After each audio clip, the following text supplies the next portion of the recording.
hangak.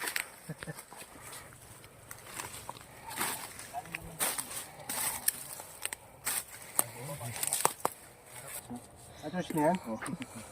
Harap lang yun. Ano, nakuha ba ito? Bato lang. Normal na bato lang. Bato lang, normal. Oo. Normal. Ayaw Ngayon. ko tayo. Dito. Sige daw. Sabi niya dito rin yung puno. Ah, puno nakaraan. Oo. Dito, matay. Anong puno? Mangga. Mangga. So, Dumating ang napupor, kaya yung lutol. napukor kasi ito yung gumawa ng mga ano, no? Kuryente. Okay guys, no? Dito tayo sa ano lugar to, boss? Sa Gusan, sa Surigao del Sur. So, basta dito ako sa Surigao del Sur na Tago, no? Tago do Surigao del Sur. Ngayon dito si Sir, nag-ukay dito dahil dito daw umikot yung Tesla. Ang pinagbasehan niya, mangga. Yung puno ng mangga dyan, banda dyan, no? So, ibig sabihin, kung sisikat ang araw, galing sa ito, east, di ba? Ito yan east eh, no? So, ibig sabihin, pumapasok sa east ang araw, tapos paano? Ang tanong, tama kaya yun, ano? Yung pag detect. So, ang gagawin ko, siya maglo-locate. Okay lang?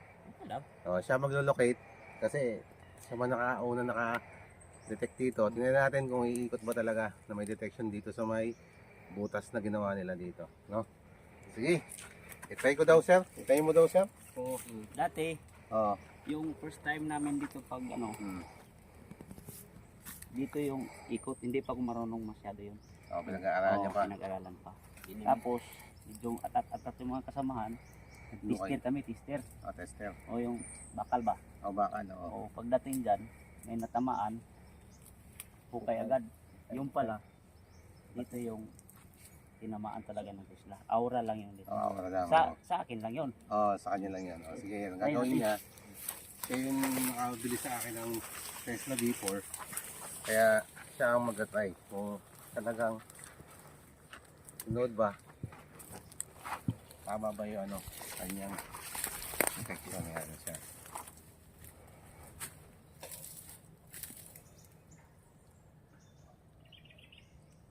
Yan. Yan siya, no? Dahan-dahan lang siya. Mga PH natin.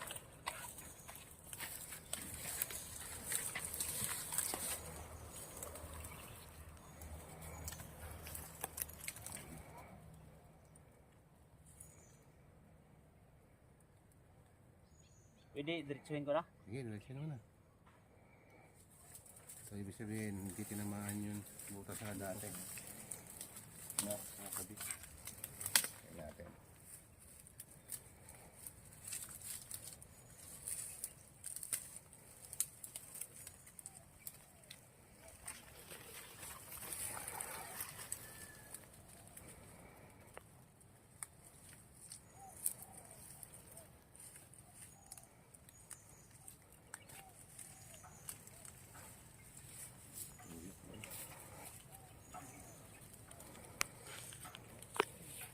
Ulit talaga, no?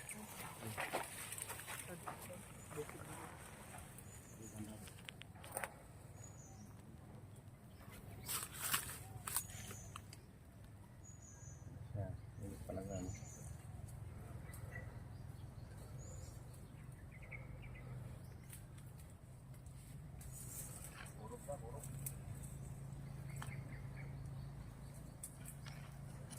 Yan, so yung gumagamit ng Tesla, no? Client ko yan.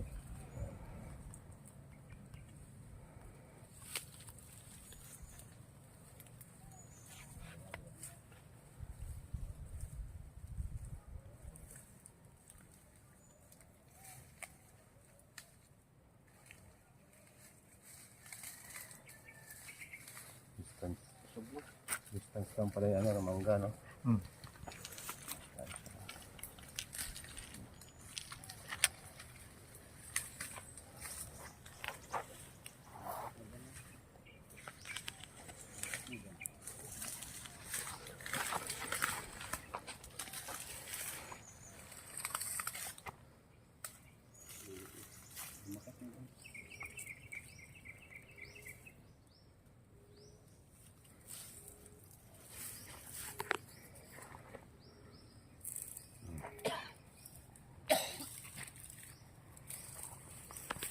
ayun nga, distansya siguro mga almost 9 meters, no?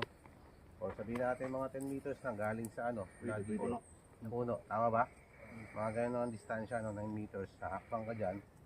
So, papasok talaga sa southeast orientation, ay sa east orientation yung target kasi ang pinagbabasehan ng east is punong nakaraan, 90 degree. No? So hakbang ka ng 10 metros galing gikan sa puno.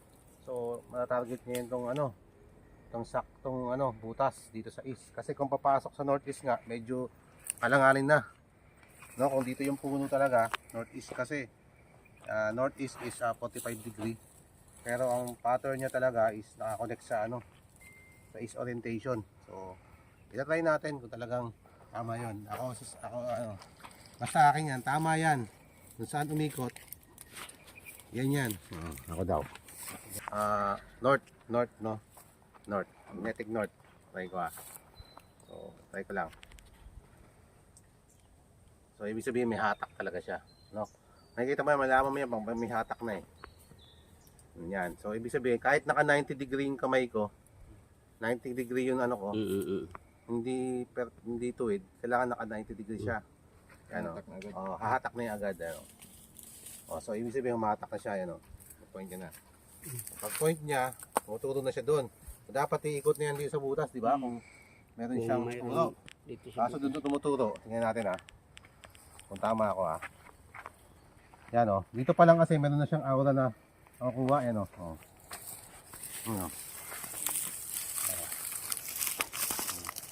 Diba? Ano, ibig sabihin may hatak na siya. Naka 90 degree yan hirap umikot niyan. Di ba?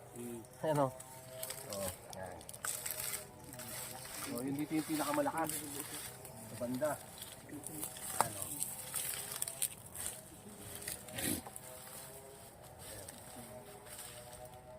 Sa impact na medyo may kalakasan ba? So, hindi.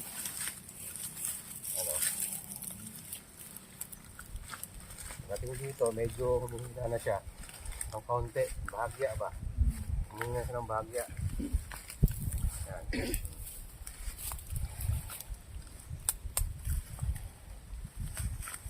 Nung umikot niyan. Yan o. Hindi lang siya makabuelo kasi pa 90 degree. Yan o. Yan. So, pasok tayo dito sa kabila. Yan.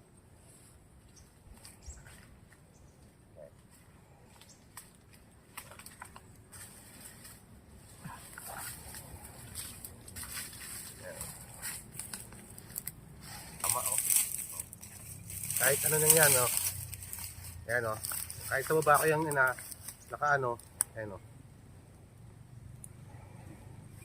diba? Ayan, umiikot yan, Sabihin, meron siyang dito target talaga. Ayan, gagawin natin dito para ma-confirm talaga natin. Scan na lang natin diretso. Ganda yung historical niya ang story pala nito, meron palang 3 tao na, sir. Dito mo daw? 3 tao na. 3 tao na panahon pa ng hapon. Dinakip. Dinakip nila. Tapos doon sa baba, sila ng box. Pagdating nila dito sa pero hindi na pinpoint kung saan talaga yung lugar. May hukay na. Tapos sabi ng hapon, sino magbantay? Tumaas yung 2 tao nga kami. Doon pumutok agad. Tapos yung isa nakatakbo.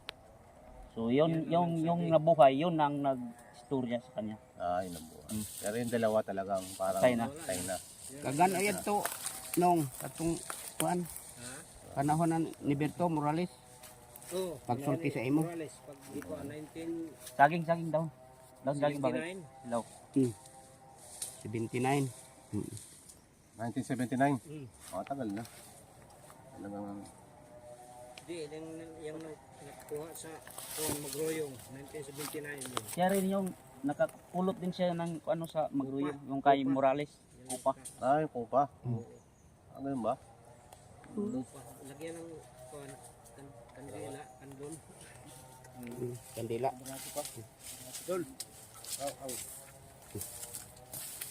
Mura lang May yan. para din sila. Ilan? 10,000. Ha? 10,000. 10,000. 1979. Yang iyo pakita to. Yan, okay. 10,000 lang yun. Muslim ang Madaling galing mo. sa Davao sa sidewalk. Pero natataka ako, parang may tubig sa ilalim ah. Mukhang level sa tubig to ah. Shoot natin to.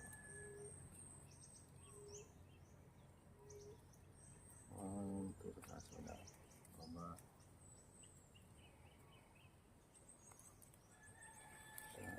Tubig oh. Grabe, ito.